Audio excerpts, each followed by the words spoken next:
I wanted to address some things that we talked about yesterday. Go ahead. Yeah. We never finished about when I told you that it was made to appear that Chapter Jesus 4, was verse 157. crucified, and we kind of just got off topic after that. Yeah, chapter 4, verse 157. They neither killed him nor crucified him, but it was made to appear unto them. What about it? That's in the Quran, chapter 4, 157? That's the verse you're referring to, yeah. Surah An-Nisa. I'm pulling it up That's right the now. passage. Yeah, go there. Yeah, so basically in that surah, it's saying that Jesus was never crucified. No, that's not what it says. Reread it. They neither killed him nor crucified him, but it so appeared unto them. They neither killed him nor crucified him, but it so appeared unto them. It's not as simple as you think it is. And it's not just me. It's even in the way the Muslims have understood that passage. For example, you have Shabir Ali who says they did crucify him, but he wasn't killed by crucifixion. So what I know is Judas was the one who was crucified in the imitation. Jesus. We keep hearing something's going when you I don't know why it just started doing that. Anyway, how do you know it was Judas? Where did you get the Quran? Where does Quran mention Judas? I'm pulling it up right now just to give you the exact. It's not in the Quran. That's what I'm trying to get at. Nowhere does the Quran mention the names of Jesus' disciples. So when I keep saying to you, where does the Quran say that? You're going to bring it to me. You can't. It's not in the Quran. Okay, well, if it's not in the Quran, it must be in Hadith. No, there is no Hadith authentically narrated by your Prophet where he explains the ayah. In fact, the oldest interpretation you have is not that it was Judas. It's attributed to Ibn Abbas. And there it says that it was one of Jesus's followers who volunteered to look like Jesus when Jesus says, who will look like me and die in my place? I will guarantee him Jannah. And the youngest one said, I will. This is in Ibn Kathir. And Jesus repeated it 2 more times, and the youngest one kept saying, I will. So Allah made Jesus's disciple, the youngest one, look like Jesus as Jesus went to Jannah through a hole in the roof with Gabriel, right?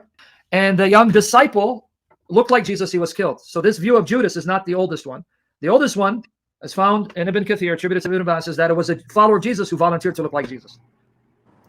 But either position, you got problems. So Allah will allow a disciple of Jesus to look like Jesus and kill him. So why not just have Jesus die? Why have someone look like him to die? What sense does it make? Yeah, no, if that's the case, that wouldn't make sense. But I believe that it was Judas.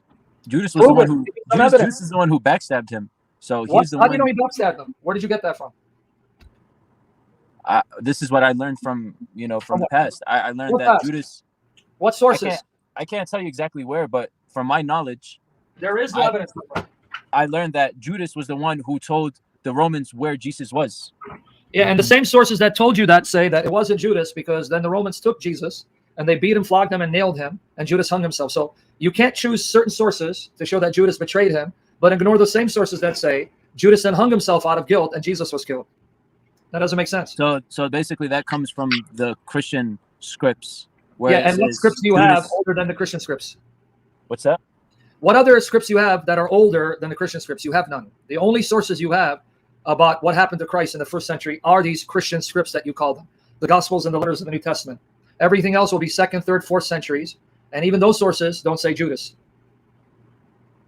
So you have no evidence. You're going to traditions that come later, even after the time of your prophet, but the earlier evidence that's even before the Quran does not support that. So you want to ignore all of history, and you want to go with the view that Allah made Judas look like Jesus, and then convince people Jesus died, and yet Jesus' followers are the ones who preach that Jesus died and was raised. Where did they get that from?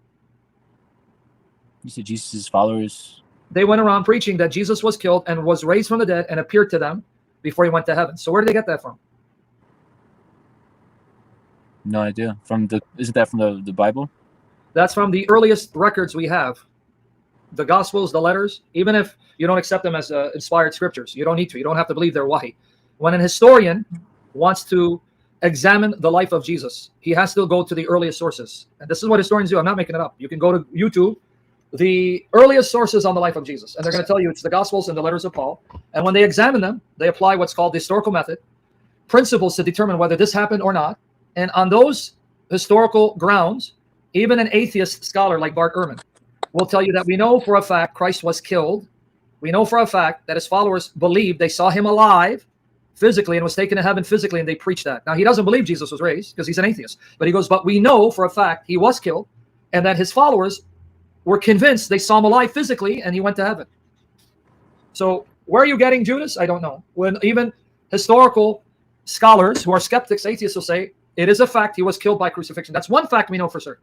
And his followers were convinced they saw him alive physically after he was killed, which led them to preach that God raised him from the dead and he will return from heaven at the end of time.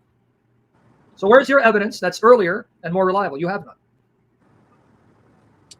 That's true. I mean, it is based off of faith at that point. Well, I mean, you can't just have faith that's blind. You have to have faith in facts. Facts that will lead you to take a step of faith. Well, I have enough facts that I can then believe this. But you don't have facts to support your faith. You have the statement of one person that you trust was a messenger. But even that statement in the Quran says they neither killed him nor crucified him, but it appeared unto them, which led to the Muslim scholars debating on what it exactly means. They couldn't even tell you the exact meaning. That's why I said, if you go to Ibn Kathir, don't take my word for it. Go to the commentators. Qurtubi, Tabari, Raz, whoever you want. They'll tell you that some said Jesus died for 3 hours, 7 hours, and was raised. Some said that it was Judas the betrayer, but others say it was one of his own disciples. And as I said, the oldest interpretation was that it's disciples. Now you're acting up. You keep moving. Don't move. You're moving and it's chopping up again. So you see, so even the Muslim scholars, they're not agreed who was made to look like him. Some say Tatawis, the general. Some say Judas. Some say no, one of the disciples. And the older views was one of the disciples. So they can't even agree. So how clear can the Quran be when you can't even agree on what happens? Then you have people like Shibrali, who says, no, the Quran's saying he wasn't killed by crucifixion, but he was crucified, but he survived because he swooned and was resuscitated. No, so which view is the right one? Which view is the right one? I'm going with the ayah from the Quran that obviously states that it was made to appear that he was crucified and killed. So what does that mean? Because they're all going by that ayah and explaining it differently. So what does that mean? Simply what it is. It was made to. Simple. Shabir says what it means is he was crucified, but he didn't die by crucifixion. It appeared to the Jews that he did die by crucifixion. No, he passed out and was revived later on. So what do you mean simple? I just gave you Muslims who don't see it as simple because they're all over the map. They can't agree. They're following nothing but conjecture, just like the Quran says. So which is it? I believe what the Quran says. Okay, well, it says that they neither killed nor crucified him. Okay, the Romans did. That's it, end of story. The Jews didn't, the Romans did. Okay, simple, you see? What do you mean? It's talking about the Jews boasting they killed Jesus. It says they didn't kill him, they didn't crucify him. Exactly, the Romans did. So we agree. You didn't do it, Jews, the Romans did. See, simple. So you keep thinking. Yes and no. I mean, the Jews had a fact in the matter that they could have stopped it or did something about it, but they ordained it themselves. No, but see, simply, if I go by its simple text, it simply means you didn't do it, the Romans did. Say simple. Refute it. See, when you keep saying it's simple and I keep telling you, no, it's not simple, the Muslims themselves are confused what it means. You keep saying it's simple. Yeah, to the Ismailis, it's simple. It means that they killed his body, but not his spirit. So they thought that by killing his body, he died, but no, his spirit lives on. That's Ismailis. They're Muslims. Simple. See, you keep saying it's simple. And I'm telling you, the Muslims who are reading the same verse, it's not so simple. They're disagreed. Right. I understand that. So which position, as a Christian, when I have 27 books from the 1st century, none of them contradict. They all agree he was killed, but he was raised physically, went to heaven physically, returned physically. So I have unanimous testimony from the 1st century. You want me to now take a statement over 600 years later, words that even Muslims can't agree on, and reject this unanimous testimony? That's not being intelligent or following the facts. That's blind faith. So you need to examine the historical evidence. It's overwhelming. It's not simply a position of faith. As I said, atheist historians, and I'm giving you a name, Bart Ehrman, who thinks the Bible's full of errors. He doesn't believe God exists. He doesn't believe Jesus even did miracles. But he says, as a historian, examining the earliest sources on the life of Jesus and applying the historical method, I can tell you Christ was killed as a fact of history. That I know. But he doesn't believe God raised him because he doesn't believe in God. So here you have even historians who, when they examine history, documents, because as an historian, I want the oldest records on someone's life or an event.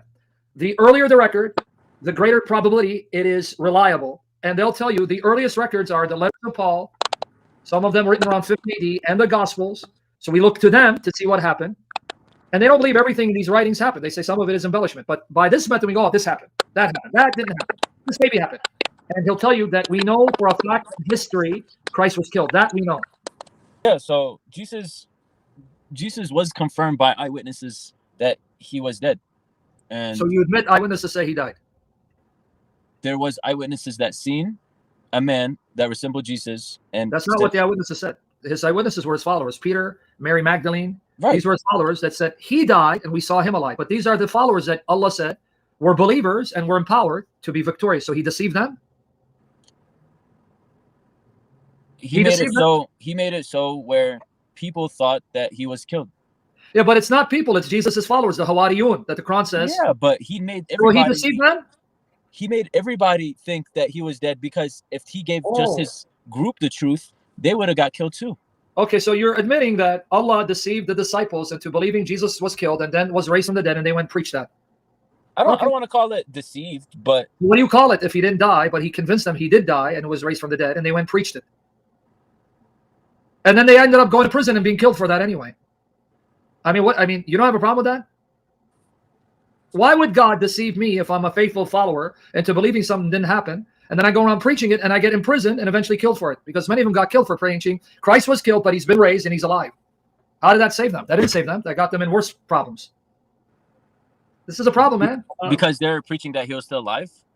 They preached that he was killed and God raised him, and now he's alive in heaven and will return physically, and that got them in trouble and thrown in prison, and some got killed for that. Yeah, this is a fact of history. Even Tabari, your historian, quoting Christian sources, obviously, because he's getting it from Christians, said that Jesus' followers were sent throughout the whole world. He's quoting Ibn Ishaq. Two of them were Peter and Paul, and he admits that Peter and Paul were martyred, became shaheed, were killed for their preaching. It's in Tabari, Tarikh al-Tabari. So why did Allah convince them Jesus was killed, but he's been raised physically, and Jesus appears to them physically, tells them, yeah, I was killed, but I'm alive. And then he goes to heaven physically. They go preach and they get persecuted in prison, and some get killed for it. Why would you do that? I mean, that if I want to look at it from a Christian point of view, that sounds like the Father wanted to kill them. No, it's because the Son said, I came and volunteered to die. No one can take my life from me. John 10, 17, 18. John 10, 17, 18, Jesus says, the reason my Father loves me is because I lay my life down of my own accord. No one takes it away from me. I have command to lay it down, and I have command to authority to lay down, authority to take it up again. This command I received from my Father. So I chose and volunteered to die, and I will allow myself to die and then raise myself back, because no one can take it away from me if I don't want to die. That's John 10, 17 to 18. So that's not the Father murdering the Son or killing the Son. That's the Son allowing himself to be killed by the hands of sinners, to die for us in our place, to show his love for us, and then rising from the dead to give us hope that death is not the end of us, because he conquered death. There's resurrection and life everlasting. That's love. So now, as a Muslim, we believe that our souls do not die after flesh.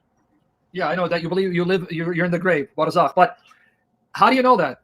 Because you believe it, right? But if I really were to press you, you can't prove it. But that's why Jesus died and rose again and left the tomb empty, to give you proof by his physical resurrection, leaving his grave empty. Because I am alive, I destroyed death, and I rose physically. Now you have proof there is life beyond death. You don't have that proof. All you have is some man telling you, yeah, you die, you continue to exist, and then at the end of the age, Yom al-Qiyamah, your bodies will be raised. But he didn't give you any proof. You just take him at his word, where Jesus gave us proof. Look, I'm going to die. On the third day, I'm going to raise my body physically. I'm going to remain in that body physically and make it immortal. Giving you now proof, physical proof, there is life beyond death. We have proof that, hey, I'm going to die, but I'm going to live, because Jesus is alive. He said, because I live, you live. You have a man telling you, but he didn't give you any proof, because he died and was buried. So what proof did he give you? None. I mean, Jesus just because there's no proof doesn't mean that it's not fault. Doesn't mean that it's no, false. I didn't say maybe, but you don't have assurance. Maybe, maybe not. You're taking a gamble. Whereas with me, I'm not taking a gamble, because historical evidence shows he was killed. He came back to life. The body was gone. They couldn't produce the body. The tomb was empty because he was alive in the body, and his eyewitnesses saw him in his body, and they saw him physically go to heaven. Now I have proof that I can trust in God and that I will live forever. You only have blind faith. Yeah, maybe there's life, maybe there isn't, but I'm taking a gamble because Muhammad died, remained dead. So what assurance did he give me? So what's the outcome if there is no light, though? I know you probably don't know, but what's your your theory? Or what do you mean? Like, if you say that it's like a 50-50. Yeah, if there is no life after death, then we cease to exist. The atheists are right. Yeah, but if there is no life after death, I'm not losing anything. Yeah, but then you're taking a gamble. What if there is? How am I taking a gamble if there is life after death and you turn out to be wrong, there's no life after death, and yet the God you worship isn't the true God, now you have risked eternal destruction. Yeah, but everybody takes that risk. Every religion in the world takes that risk. Remember what we said?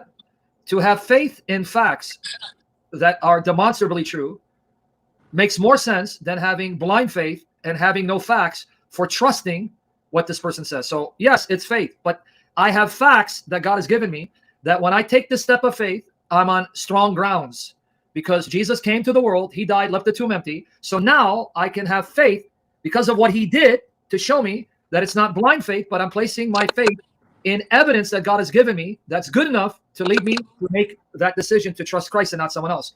What evidence do you have to trust Muhammad and follow his religion? You have none. I mean, the man was Muslim, that's it. The man was a prophet. He was not according to Jesus. He wasn't. Not according to the followers of Jesus. He contradicted the message of Jesus. Do you